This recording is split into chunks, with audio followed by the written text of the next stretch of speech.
Welcome back in new chapter बच्चों. This is partnership.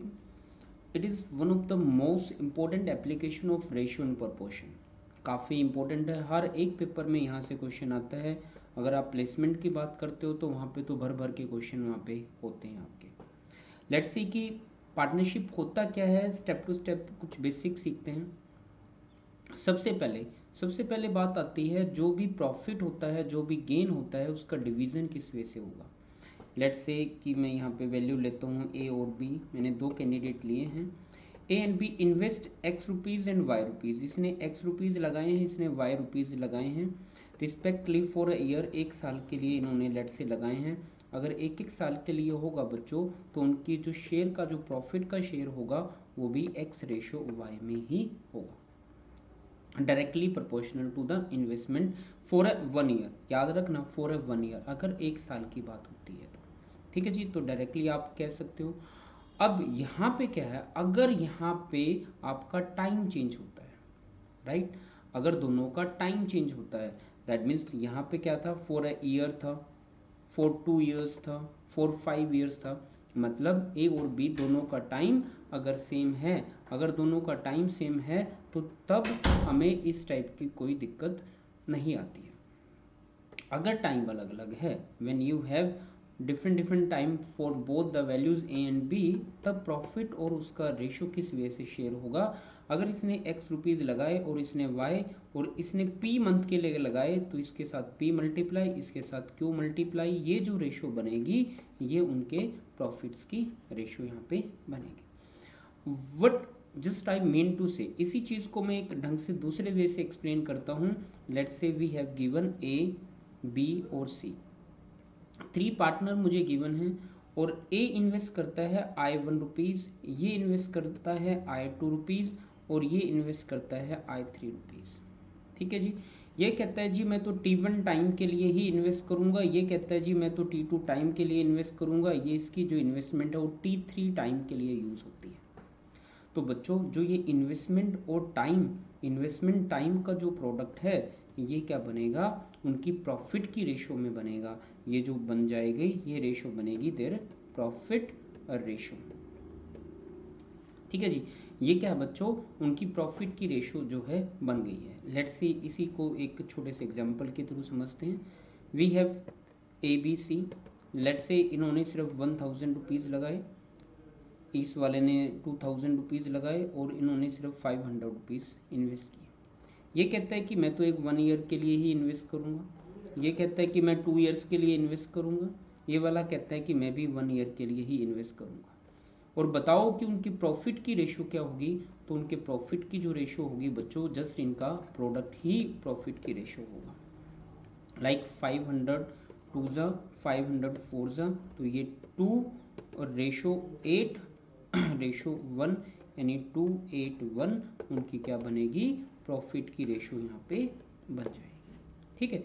पूरे chapter में इससे बाहर कुछ नहीं, पूरे चैप्टर में एक ही चीज़ बार बार घूम रही होगी, investment into time always profit हमें देता है. दैट्स ही एक क्वेश्चन के थ्रू समझने की ट्राई करते हैं बच्चों. कहते हैं जी ए बी सी 3 कैंडिडेट हैं, ए बी सी 3 जो हैं कैंडिडेट. कहता है जी ए जो इन्वेस्ट कर रहा है वो 60,000 रुपीज़ इन्वेस्ट करता है, बी जो है 50,000 करता है, और सी जो इन्वेस्ट करता है वो 40,000 रुपीज़ इन्वेस्ट करता है रिस्पेक्टिवली. आफ्टर 9 मंथ सी लेफ्ट. 9 महीने के बाद सी चला जाता है. दैट मीन्स कि जो सी की पैसे हैं, जो सी की इन्वेस्टमेंट है, ये वाली इन्वेस्टमेंट, ये तो सिर्फ 9 मंथ तक ही यूज़ हुई होगी, उसके बाद तो सी चला गया था. ठीक है जी. यानी ये वाली इन्वेस्टमेंट जो चली होगी 12 मंथ तक चली होगी, और ये वाली भी 12 मंथ तक चली होगी.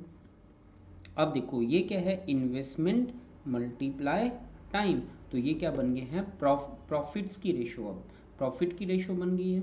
ठीक है जी. That means we know that. अब यहाँ पे जो कैंसिल आउट हो सकते हैं हम उसको कर लेते हैं. 4 जीरोस सभी में कॉमन है, कैंसिल आउट कर लेते हैं. ठीक है जी. 3 से आई थिंक सभी कैंसिल आउट हो सकते हैं, तो कट कर लेते हैं. ये 3 पे, ये 3 से 4 पे, ये 3 से 4 पे. ठीक है जी.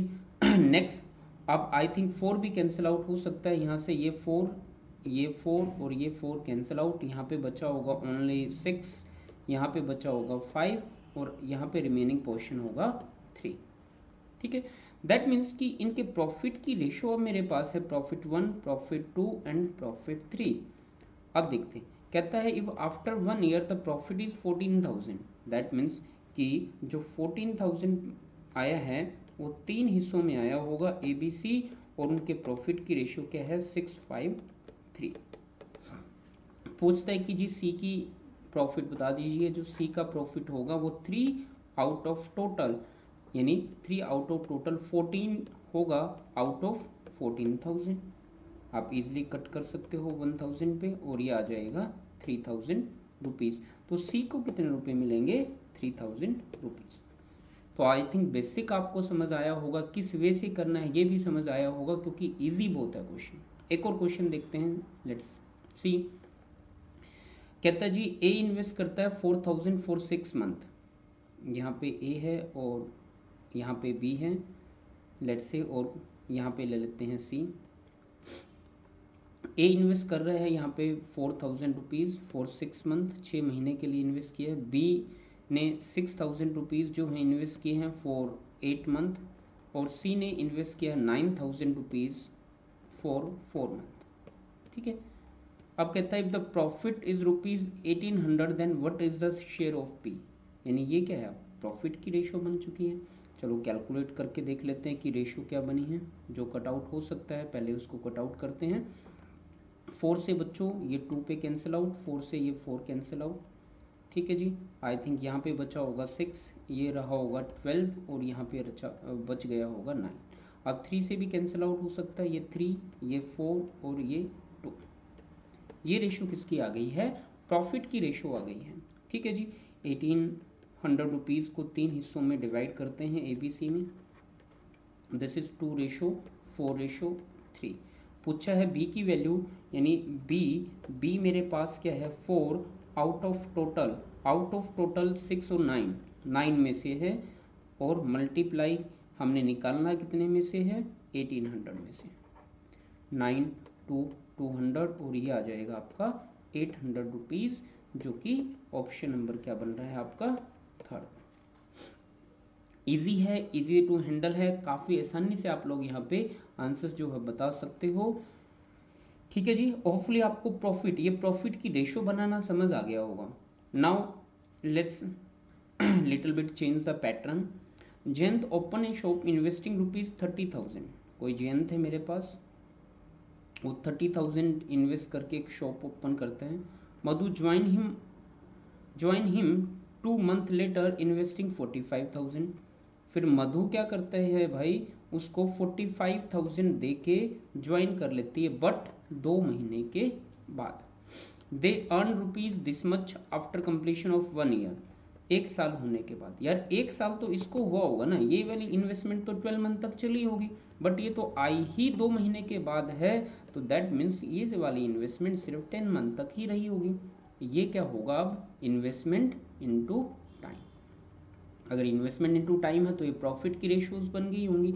तो सोल्व करने की ट्राई करते हैं। 1 2 3 4 1 2 3 4 जीरोस कैंसिल आउट। 3 से मैं इसको कट कर देता हूँ 15 पे, 3 से इसको कट कर देते हैं 5 पे, 3 से ये 4 पे। तो भाई प्रॉफिट 1 रेशो प्रॉफिट 2 क्या बन गया होगा 4:5। ठीक है जी, अब कहता है जी टोटल प्रॉफिट तो 54,000 रुपीज़ का हुआ है, उसके भी 2 हिस्से कर लेते हैं 4:5 में। ठीक है जी, मधु का प्रॉफिट मैंने बताना है, मधु है second one. 5 out of, this is Madhu और ये था जयंत। 5 आउट ऑफ टोटल है 9 मल्टीप्लाई 54,000, राइट। ये 6 पे कैंसिल आउट होगा। ठीक है जी, यानी 30,000 should be the answer there, जो कि ऑप्शन नंबर मेरा बनता है यहाँ पे कौन सा, 3rd वन। ठीक है, इजीली, काफ़ी इजी है, इजीली कर सकते हो, बट यहाँ पे ध्यान ये रखना है जिसकी इन्वेस्टमेंट जितने मंथ तक चलती है, ये नहीं मैटर करता कि कितने मंथ या कितने ईयर्स के बाद यहाँ पे प्रॉफिट हुआ है, मैटर करता है कि उसकी जो इन्वेस्टमेंट है कितने मंथ तक बिजनेस में यूज हुई है, राइट। चलो जी एक और देखते हैं क्वेश्चन। कहता है जी ए बी सी 3 बिजनेसमैन हैं, तीनों बिजनेस स्टार्ट करते हैं। Let's say A B C 3 businessman. A invest 10,000 more than B and C invest 20,000 more than A, then how should a profit of 14,000 be divided among A, B and C? ठीक है जी, देखते हैं बच्चों। कहता है जी A invest rupees 10,000 more then B, B अगर X rupees invest करता है तो ये 10,000 प्लस X जो है इन्वेस्ट करेगा। ठीक है जी, ये भी अच्छी है। C invest rupees 20,000 more than A, A से 20,000 ज़्यादा, तो दैट मीन्स कि उसने कितना इन्वेस्ट किया होगा, उसने 10,000, ये टोटल हो गया 30,000 प्लस X, इतना C ने इन्वेस्ट किया होगा। ठीक है जी, तो दिस इज द थिंग, ये है उनकी इन्वेस्टमेंट। अब देखते हैं उनका time, then how should A profit of this man divide among between them. अब टाइम जो है कुछ भी गिवन नहीं है तो कांस्टेंट है टाइम, 1 ईयर में मान लेता हूँ सबका सेम, राइट। अगर सबका सेम टाइम रहता है तो यही क्या होगी, उनके इन्वेस्टमेंट की और प्रॉफिट की रेशो बन जाएगी। तो ठीक है भाई, अब 14,000 मेरे पास गिवन है, तो टोटल देख लेते हैं। यहाँ पे टोटल मेरे पास बनता है 30 और ये हो गया 40,000 प्लस 1 2 3x, टोटल प्रॉफिट मेरे पास ये बनता है। और मुझे आउट ऑफ निकालना कितना है, यहाँ से x की वैल्यू जो है मुझे फाइंड करनी पड़ेगी। और मेरे पास फर्स्ट गिवन है, दिस इज 14,000 का जो है टोटल प्रॉफिट मेरे पास सबसे पहले यहाँ पे गिवन है। ठीक है जी, तो यहाँ पे रेशोज एग्जैक्टली गिवन है, आप इजीली निकाल भी सकते हो। अब कहना क्या चाहता है, अब यहाँ पे एक छोटी सी जो प्रॉब्लम है, यहाँ पे जो छोटी सी प्रॉब्लम है वो किसकी है, इस x की कनेक्टिविटी की है। इस x की वैल्यू निकालनी आपको पड़ेगी। वो कहाँ से पता लगेगी, जो आपको गिवन यहाँ पे है। यहाँ पे क्या है, कैपिटल ऑफ b इज 10,000, यानी इस x की वैल्यू अगर 10,000 है तो ठीक है जी, इस 10,000 की अगर वैल्यू है फिर आपका आंसर निकल जाएगा। फिर आप इजीली एक काम चीज़ यहाँ पे कह सकते हो कि अकेले अकेले का अगर आंसर निकालना है तो ये क्या बनेगा आपका, अगर ये 10,000 है तो ये 20,000 बन जाएगा, राइट। रेशो ये 10,000 है आपका, रेशो ये बन जाएगा 40,000, तो ये 2 1 और 4 आपकी रेशो बन जाएगी। ठीक है जी, तो अलग अलग मैंने बतानी है। 14 जो 1000 है उसके 3 हिस्से में कर देता हूँ, दे आर 2 1 एंड 4, टोटल बना 7 unit, 7 unit this much, 1 unit equal to 2000, तो ये होगा मेरा 4000, ये रहेगा 2000 और ये रहेगा 8000, right. This is option number D. काफ़ी आसान है, इजीली आप लोग बता सकते हो। चलो जी, नेक्स्ट में देखते हैं। नेक्स्ट में क्वेश्चन है क्वेश्चन नंबर 5। कहता है जी A started a business with 50,000 after 6 month A want to close his business, he withdraw but B join and continue it for another 6 month with the capital of 40,000। ठीक है जी, यहाँ पे given है ए, ये है बी, ये इन्वेस्ट करता है 50,000 rupees, but after 6 month A want to close the business, इसकी जो ये 50,000 है 6 महीने तक ही चले, ये क्लोज करना चाहता था, बट बी आ जाता है 40,000 लेके और कहता है कि बिजनेस को मैं चला लूँगा, continue it for another 6 month with A capital of this, एक 6 महीने के लिए कैपिटल दोबारा से यूज़ कर लेता है सेम बिजनेस को। ये जो रेशो बनेगी अब क्या बनेगी, प्रॉफिट की रेशो बनेगी। याद रखना ये लास्ट के 6 मंथ है, ये फर्स्ट के 6 मंथ है, तो लेट्स सी कैंसिल आउट कर लेते हैं। प्रॉफिट की रेशो ये वाली बनेगी, दैट मीन्स कि 9,000 के मैंने 2 हिस्से करने हैं आपके 5 और 4 में, तो इट्स वेरी ऑब्वियस कि ये 5,000 होगा, ये 4,000 होगा। डायरेक्टली आप बता सकते हो, करने की लोड नहीं है, एक ही वैल्यू पूछी गई है 5,000। ठीक है, काफ़ी आसान था। कहाँ से कहाँ तक चला, जिसकी इन्वेस्टमेंट जितने टाइम के लिए यूज़ होती है उतने से ही मल्टीप्लाई करना होता है। Let's see one more question. We have Priya and Dilip enter into a partnership investing rupees this much and this much. ठीक है जी, यहाँ पे है प्रिया और यहाँ पे है दिलीप। चलो जी ये इन्वेस्टमेंट करना स्टार्ट करते हैं। ये 32,000 रुपीज़ लगाती है और ये 24,000 रुपीज़ लगाते हैं। After 3 month Priya withdraw rupees 4,000, that means कि जो प्रिया ने 3 महीने के बाद 10,000 रुपीज़ लगाए हैं, तो ये तो 32,000 3 मंथ तक तो उसके चले होंगे, प्लस फिर उसने 10,000 रुपीज़ निकाल लिए, 10,000 रुपीज़ निकाल लिए होंगे तो बिजनेस में बच गए होंगे 22,000 रुपीज़। ठीक है जी। चलो जी, अब याद रखना जहाँ पे ब्लॉकेज आता है, टाइम सीक्वेंस चेंज होती है, विड्रॉ और एडिशन का जो क्वेश्चन बनता है वो प्लस के थ्रू हम लोगों ने करना है। यहाँ पे प्लस और माइनस का मतलब ये नहीं है कि विड्रॉ किया तो आप माइनस करोगे, प्लस किया तो आप ऐड करोगे, वो पैसे ऐड वहीं से आगे मूव करने हैं। चलो जी आगे चलते हैं। वाहिल दिलीप इन्वेस्ट रुपीज 10,000 मोर। अब देखो भाई, ये जो 24,000 रुपये हैं, 24,000 है, ये 3 मंथ तक तो चले, बट इससे आगे इसने 10,000 रुपीज़ इन्वेस्ट कर दिया। दैट मीन्स कि टोटल अब कितना बन गया होगा, 34,000। देखते हैं कि ये 22,000 और 34,000 कब तक चलते हैं। ये 3 मंथ हो चुके हैं। After 3 more month Jagan join the business. एक और बंदा आ जाता है जगन, ये जो है ज्वाइन कर लेता है, join the business with A capital of 42,000 rupees लगा के कैपिटल ज्वाइन कर लेता है। टोटल 6 मंथ अभी तक जा चुके हैं, 6 महीने के बाद ये आया है। The share of Dilip exceed that of Jagan out of total profit this month after 1 year. यानी 1 ईयर, 3 महीने गए थे बच्चों, 1 ईयर में से बच्चे 9, दैट मीन्स 9 मंथ तक ये चला होगा, 9 मंथ तक ये चला होगा। ये 6 महीने जाने के बाद आया, 1 साल में 6 महीने ही बचे होंगे जब ये आया। दैट मीन्स की कैपिटल सिर्फ 6 मंथ तक ही चली होगी। ठीक है जी, जिसकी कैपिटल जितने महीने तक यूज हुई होगी वो यहाँ पे जो है काम बन चुका है। देखिएगा 1 2 3 जीरोज मैं कॉमन लेके कैंसिल आउट कर देता हूँ सब में, ये 3 जीरोज कैंसिल आउट हो चुके हैं। ठीक है, अब देखते हैं कि और यहाँ पे अपना क्या कैंसिल आउट हो सकता है। अगर मैं नेक्स्ट यहाँ से कैंसिल आउट करना चाहूँ, देखो कॉमन लेके कैंसिल आउट करना सबसे इजीएस्ट वे है, क्योंकि वो जल्दी जो है कैलकुलेट हो जाता है और इजीली जो है आप लोग उसको कैंसिल आउट भी कर सकते हो। लाइक मैं 6 को यहाँ से कैलकुलेट करना चाहूँ, अगर 6 को अगर कैंसिल आउट करेंगे तो यहाँ से ये 3 पे कैंसिल आउट होगा, यहाँ से ये 17 पे, तो 6 कॉमन आ गया, राइट। ठीक है जी, यहाँ से ये 3 और यहाँ से ये 12 पे, यहाँ से भी 6 कॉमन आ गया। अब यहाँ से 6 कॉमन निकालना, तो यहाँ से ये 3, यहाँ से ये 11 पे, ये भी कैंसिल आउट हुआ। यहाँ से ये 3 और यहाँ से ये 16 पे, यहाँ से भी कॉमन आ गया। ठीक है जी, देखते हैं कि मेरे पास बच्चा क्या है।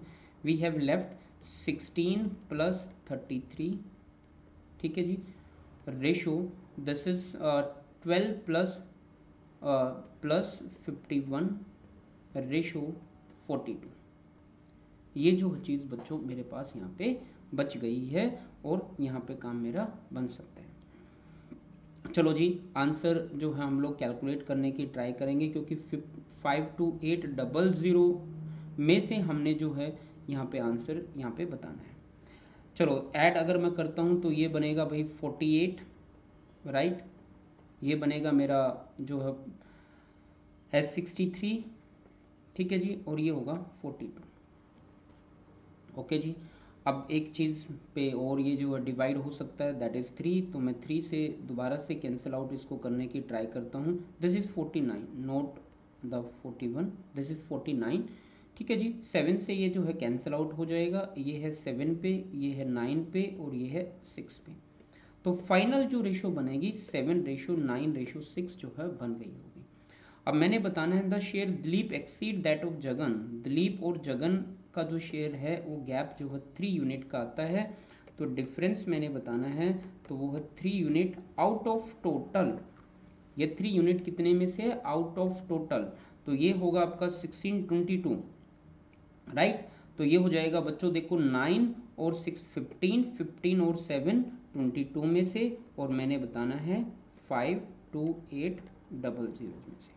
ठीक है जी, चलो कैंसिल आउट करने की ट्राई करते हैं। 11 से ये 2 पे, 11 से इसको कैंसिल आउट करते हैं, 11 4 पे 44, राइट, डायरेक्टली कैंसिल आउट हो पाएगा 44 पे, बचा होगा 8 और 8 पे ये कैंसिल आउट 00, 2 से आप इसको कैंसिल आउट कर सकते हो 2400 पे, राइट। ठीक है जी, तो ये आ जाएगा 7200 रुपीज़, जो कि आपका ऑप्शन नंबर बनता है फर्स्ट में। ठीक है जी, तो ये क्वेश्चन अब बच्चों कैसा था, ये क्वेश्चन के अंदर क्या गिवन था आपको कि कौन बीच में विड्रॉ करता है, कौन बीच में एक्स्ट्रा वैल्यूज जो है ऐड करता है, तो किस वे से आपने मूव करना, चाहे वो ऐड करता है चाहे वो विड्रॉ करता है, तो टोटल अमाउंट में से माइनस करके उसकी अमाउंट आगे मूव करना। लाइक इसने यहाँ पे क्या किया था, 10,000 विड्रॉ किए थे, तो बच कितने गए थे? 22,000 9 मंथ के लिए। यहाँ पे इसने 10,000 एक्स्ट्रा डाल दिया, दैट मीन 34,000 हो गए 9 मंथ के लिए। तो क्वाइट ईजी है और इम्पोर्टेंट भी है, मोस्ट इंपोर्टेंट क्वेश्चन है, बहुत बारी पेपर में हिट होता है। चलो जी एक और क्वेश्चन देखते हैं। Next question is question number 7। 3 families share a bungalow paying a total rent of rupees this much. The first family comprises 6 member uses the bungalow for 4 month. ठीक है जी, 3 फैमिली है, मैं ABC 3 फैमिली ले लेता हूँ।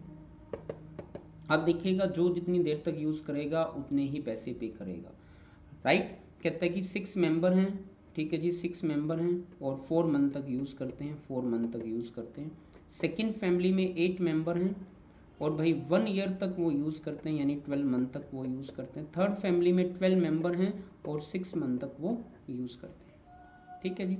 चलो कैंसिल आउट करते हैं, ये 6 से ये 2 पे कैंसिल आउट और ये 6 कैंसिल आउट, 2 से कैंसिल कर देते हैं ये 2 पे, ये 2 कैंसिल आउट, ये 6 कैंसिल आउट, तो मेरे पास बचा होगा 2:8:6। अगेन कर लेते हैं, ये 1, ये 4 और ये 3, राइट। तो इस वे से जो है आपका आंसर यहाँ पे बन सकता है। अब पूछना क्या चाहता है आपसे, पूछना क्या चाहता है, how much rent should the second family पे।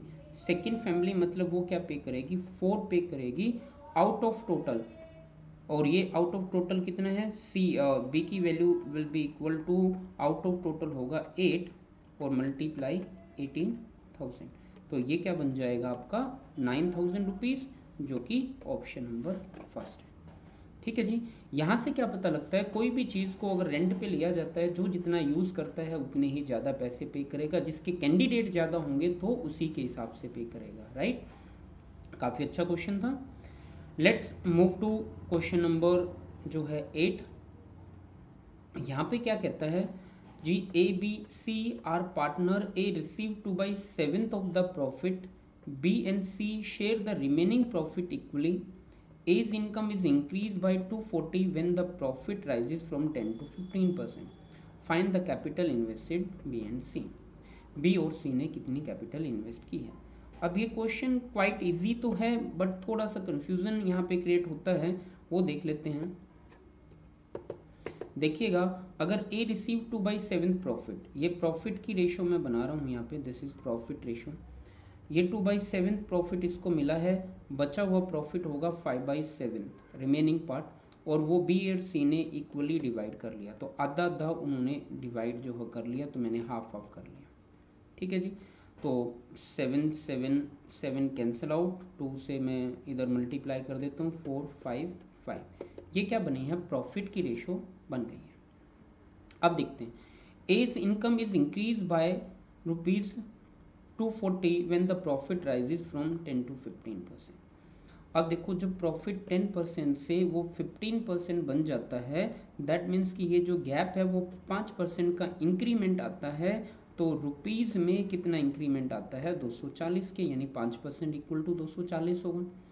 1% की अगर मैं वैल्यू निकालना चाहूँ वो 48 होगा, और 100% की वैल्यू निकालना चाहे वो 4800 रुपीज़ होगा।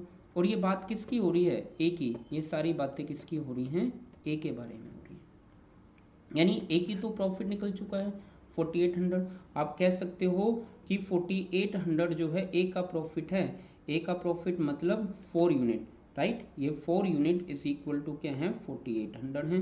1 यूनिट इक्वल टू क्या है, 1200 के इक्वल होगा, तो 5 यूनिट इक्वल टू क्या होंगे, 6000 के इक्वल, ये वाला भी 6000 ही होगा फिर तो, ठीक है जी। तो बी एंड सी की जो है पूछी गई है, तो बी एंड सी की ईच की पूछी, दैट इज 6000 इक्वली जो है वो डिवाइड कर लेंगे।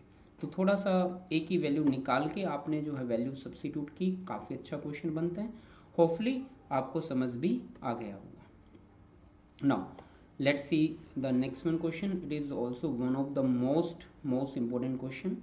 कहता the two partner invest rupees this much and this much, let's say A and B हैं। एक ने इन्वेस्ट किया है 17,000 रुपीज, एक ने इन्वेस्ट किया है 13,000 rupees. In a business agree that 75% of the profit should be divided equally between them and the remaining profit is to be treated as the interest on the capital. If the one partner get rupees this much more than the other, find the total profit made in the business. Total profit निकालना है। अब यहाँ पे क्या है, profit के parts उसने किए, मैं यहाँ पे लिख लेता हूँ। कहता है जी कि जो 75% प्रॉफिट है वो इक्वली बटेगा, 75% जो होगा वो इक्वल आप लोग डिवाइड करोगे, बट जो बचा हुआ प्रॉफिट होगा वो इन्वेस्टमेंट के हिसाब से डिवाइड होगा, क्योंकि इंटरेस्ट तो उसी पे लगता है। ठीक है जी, तो दैट मीन्स कि जो अभी यहाँ से सोल्व करके आंसर निकलेगा वो तो जस्ट कितने के इक्वल होगा, 25% के ही इक्वल निकलेगा, और टोटल प्रॉफिट तो 100% जो है आपने यहाँ पे फाइंड करना है। ठीक है जी, लेट्स से निकालने की ट्राई करते हैं। तो यहाँ से जो रेशो बनती है वो रेशो बनती है दिस मच।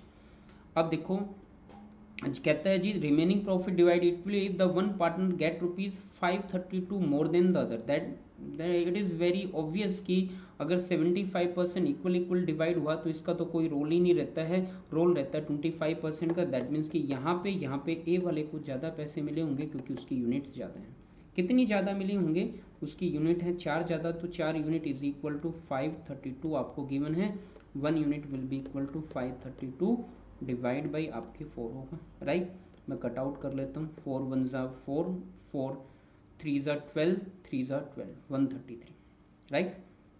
चलो जी, अगर मैं यहाँ से ये टोटल प्रॉफिट निकालना चाहूँ तो ये टोटल प्रॉफिट कितने यूनिट आपको गिवन है, 30 यूनिट। तो 30 यूनिट इक्वल टू 1 यूनिट की वैल्यू आप लोग यहाँ पे फाइंड कर चुके हो, तो 30 यूनिट की वैल्यू मैं यहाँ से फाइंड कर सकता हूँ। तो 30 यूनिट बच्चों मेरे पास क्या रहेगा आपका, 30 मल्टीप्लाई 133, क्योंकि एक यूनिट की वैल्यू मेरे पास 133 है। ठीक है जी, अब देखो ये जो टोटल प्रॉफिट निकला, ये जो प्रॉफिट निकला है ये इक्वल टू क्या है, सिर्फ 25% के इक्वल है, यानी 25% इज इक्वल टू है 30 multiply 133, 1% will be equal to 30 multiply 133 divide by 25, and we have to find 100%, multiply with both side 100, we will get this thing. ठीक है जी, 25 फोर्जा पे ये कैंसिल आउट होगा। अगर मैं इसको सोल्व करता हूँ इट वुड बी 120 मल्टीप्लाई 133। ठीक है जी चलो 12 से मल्टीप्लाई कर लेते हैं, 12 3 ज़ा 36, तो 6 3 जो है कैरी होगा, राइट। अब अगेन 36 9 जो है यहाँ पे होगा, और ये हो जाएगा 16, तो it would be answer there is first one 16,960 rupees जो होगा टोटल प्रॉफिट, जिसके बारे में वो 100% की बात कर रहा है, राइट। काफ़ी अच्छा क्वेश्चन है, थोड़ी सी मेहनत भी करनी पड़ी, दो अलग अलग वे को इकट्ठा हमने मर्ज करना पड़ा। ध्यान यहाँ पे यही रखना था कि 25% और 75% का जो अलग अलग वे से यहाँ पे यूज़ हुए हैं। चलो जी, एक और क्वेश्चन देखते हैं बच्चों। गिवन हमें A and B invest in the ratio of this much. ठीक है जी, ए और बी ने जो है इन्वेस्टमेंट की है 5:3 में। ठीक है जी, 10% of the total profit goes to charity. That means कि बच्चों जो भी टोटल प्रॉफिट यहाँ पे होगा, जो कि ऑलवेज 100% आपने लेना है, उसके दो हिस्से, एक तो आपका चैरिटी में जाता है, एक आपका इन्वेस्टमेंट के हिसाब से डिवाइड होता है। चैरिटी में जो जा रहा है वो 10% है, दैट मीन्स जो डिवाइड हो रहा होगा वो 90% होगा। जो आपको मिला होगा दैट मीन्स कि वो 90% है, दैट मीन्स कि जो प्रॉफिट यहाँ से मुझे मिलेगा वो 90% के इक्वल होगा। ठीक है जी, कहता है जी ए शेयर इज 900 रुपीज़, यानी कि 5 यूनिट इज इक्वल टू आप कहोगे जी 900 है, 1 unit will be equal to आपका होगा यहाँ पे 180 रुपीज़। ठीक है जी, तो टोटल प्रॉफिट निकाल लेते हैं, दैट इज इक्वल टू क्या होगा 8 यूनिट, राइट। तो 8 unit will be equal to आपका होगा 180 मल्टीप्लाई 8। अब देखो ये जो निकला है ये कितने के इक्वल होगा, ये तो सिर्फ 90% के इक्वल होगा, हमने तो 100% की वैल्यू निकालनी है। तो वी कैन से कि भाई 90% is equal to 180 multiply 8, 100% will be equal to 180 multiply 8 divide by 90 into 100। ये 2 पे कैंसिल आउट और 1600 रुपीज़ जो है मेरा आंसर यहाँ पे बन जाएगा, जो कि यहाँ पे ऑप्शन नंबर फर्स्ट गिवन है। इजी है क्वेश्चन, इजीली कर सकते हो, बट इस चीज़ को ध्यान में रखना बहुत ज़्यादा इंपॉर्टेंट है। अगर इसको ध्यान में नहीं रखोगे तो आंसर नहीं निकल सकता, क्योंकि ये जो वैल्यू है वो आई है 180 मल्टीप्लाई 8। ठीक है जी, आपने टोटल 100% की वैल्यू जो आई है वो 1600 आपकी आई है। 10% की वैल्यू चाहो आप निकाल सकते हो, क्योंकि एक यूनिट आपके पास 180 है, इसी वजह से आप बैलेंसिंग फॉर्म से यूज़ करके भी निकाल सकते हो, या फिर इन दोनों को जस्ट सब्ट्रैक्ट कर दो, यानी चैरिटी में कितने रुपए गए होंगे, 180 मल्टीप्लाई 8, इतने रुपए चैरिटी में चले गए होंगे। ठीक है, होपफुली क्वेश्चन समझ आया होगा। नेक्स्ट में मूव करते हैं। Next, it is also one of the most important question, बहुत ही अच्छा क्वेश्चन है ये। देखते हैं कि किस वे से होगा। कहता है जी ए put 375 more then in a business, ए और बी है भाई। ये क्या करता है, अगर ये एक्स रुपीज़ या पी रुपीज़ प्रॉफिट, ये पी रुपीज़ अगर इन्वेस्ट करता है तो ये क्या करेगा, पी प्लस 375 इन्वेस्ट करेगा। ठीक है जी, but B has invest his capital for 4 month, B सिर्फ 4 मंथ के लिए इन्वेस्ट करता है। A invest his capital for 8 month, ये जो है 8 मंथ के लिए इन्वेस्ट करता है। जाहिर सी बात है, जो ये रेशो बनी होगी ये उनके प्रॉफिट की रेशो बन गई होगी, दिस इज देयर प्रॉफिट, एक प्रॉफिट बन पाया। कहता है the share of A is 75 more than that of be out of the total profit 125। चलो जी, ए और बी को यहाँ पे भी इक्वेट करने की ट्राई करते हैं। कहता है जी जो टोटल प्रॉफिट है वो 125 है, और होता क्या है, जो ए है यहाँ पे the A share is 75 more than that of B, अगर इसको एक्स रुपीज़ मिलेंगे तो इसको 75 प्लस एक्स रुपीज़ मिलेंगे। ठीक है, दैट मीन इक्वल तो टोटल ही होगा, टोटल यानी 125। अगर इसी चीज़ को मैं सिंप्लीफाई अब करना चाहूँ तो सिंप्लीफाई किस वे से करेंगे, 75 प्लस एक्स इक्वल टू 125।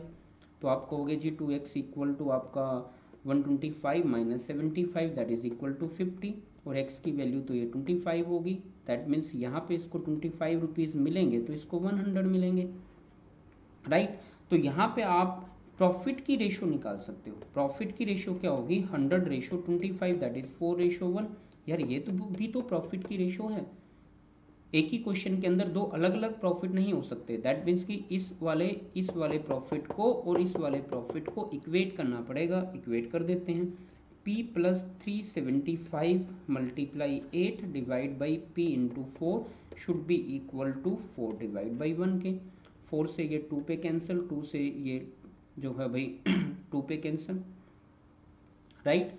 तो डायरेक्टली आपका यहाँ पे p प्लस 375 इक्वल टू क्या होगा 2p, और p की जो वैल्यू आपकी आ जाएगी 375 रुपीज़, जो है आपका क्या होगा, कैपिटल जो आपने इन्वेस्ट की थी आपकी b ने, b की ही इन्वेस्टमेंट उसने बताई है, तो ऑप्शन नंबर सेकंड आपका आंसर बन जाएगा। अब आपने क्या किया, एक प्रॉफिट यहाँ से निकाला है, एक प्रॉफिट यहाँ पे गिवन था, बस दोनों को प्रॉफिट्स को इक्वल किया है, क्योंकि एक क्वेश्चन के अंदर प्रॉफिट अलग अलग नहीं होते।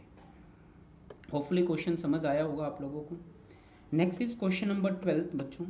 कहता है A and B invest rupees 3000 and 4000 in a business, A receive 10 per month out of the profit as a remuneration of running the business, and the rest of the profit divided proportional investment. ठीक है, कहता क्या है कि एक बंदा running partner है, एक स्लीपिंग पार्टनर है, right, they are A and B.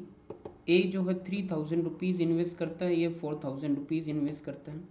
ठीक है जी, अब यहाँ पे जो रेशो बनी प्रॉफिट की वो ये वाली बन पाई। अब ए का क्या है, ए वाले को 10 रुपीज़ पर मंथ तो मिलेंगे ही मिलेंगे। ठीक है, 1 ईयर्स तक, यानी 1 ईयर्स तक 120 रुपीज़ तो मिले ही होंगे उसको। ठीक है, टू रन द बिजनेस, और उसको टोटल जो मिला है 390 रुपये मिले हैं, यानी 270 रुपीज़ अलग। The remaining part of profit, remaining part of profit क्या होगा, 390 में से 120 माइनस कर देते हैं, ये क्या है 270। ये 270 कहाँ पे आया होगा, उसकी इन्वेस्टमेंट की वजह से। दैट मीन्स कि ये जो 3 यूनिट्स हैं, ये जो 3 यूनिट्स हैं, they are equal to 270। 1 unit will be equal to क्या होगा, 90 के इक्वल होगा। दैट मीन्स कि 4 unit will be equal to 4 into 90, that is 360, यानी बी को क्या मिला होगा, 360 रुपीज़ वहाँ पे मिलेंगे। ठीक है। तो ये क्या था, एक स्लीपिंग और रनिंग पार्टनर का जो है क्वेश्चन बनता है अलग से, याद रखना। अब ये 120 इसलिए माइनस किया, ये तो रनिंग के लिए मिला, बिजनेस को रन करने के लिए एक्स्ट्रा उसको पैसे मिल रहे हैं, एज ए तनख्वाह आप लोग लगा सकते हो, सैलरी आप लोग लगा सकते हो, ये इससे अलग है, राइट। तो होपफुली बच्चों आप लोगों को पार्टनरशिप का जो कंसेप्ट था वो अच्छे से क्लियर हो चुका होगा। नेक्स्ट टाइम थोड़े से और अच्छे क्वेश्चंस के साथ मिलते हैं। Till then, thank you so much.